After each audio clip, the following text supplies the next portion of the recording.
بسم اللہ الرحمن الرحیم۔ السلام علیکم ورحمۃ اللہ وبرکاتہ۔ ہم شب برات 15 شعبان المعظم کا روزہ رکھنا کیسا ہے؟ السلام علیکم، میرا سوال یہ ہے کہ شعبان المعظم کی 15 تاریخ کو روزہ رکھنا کیسا ہے؟ کیا حدیث مبارکہ سے ثابت ہے؟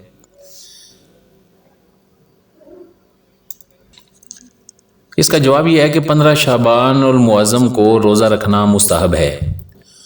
حدیث مبارکہ میں ہے کہ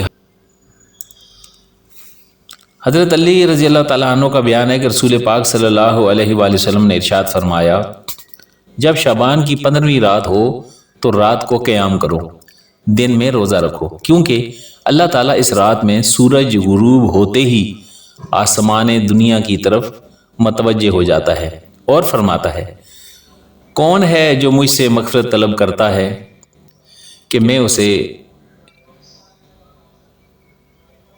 بخش دوں، اس کی مغفرت کروں؟ کون مجھ سے رزق حلال کی طلب کرتا ہے کہ میں اسے رزق دوں؟ کون مبتلا مصیبت ہے کہ میں اسے عافیت دوں؟ اسی طرح صبح تک ارشاد ہوتا رہتا ہے۔ اس حدیث مبارکہ کو ابن ماجہ اور سنن نے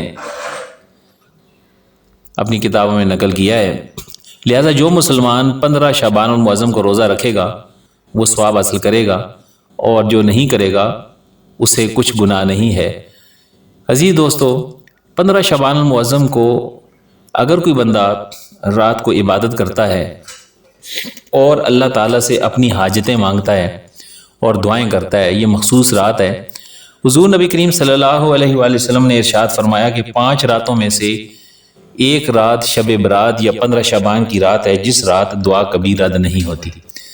اللہ رب کریم ہمیں عمل کی توفیق نصیب فرمائے اور 15 شعبان کی رات کو عبادت کرنے کی، دعائیں کرنے کی اور پھر صبح روزہ رکھنے کی توفیق نصیب فرمائے، تاکہ ہم موت آنے سے پہلے موت کی تیاری کر سکیں۔ السلام علیکم ورحمۃ اللہ۔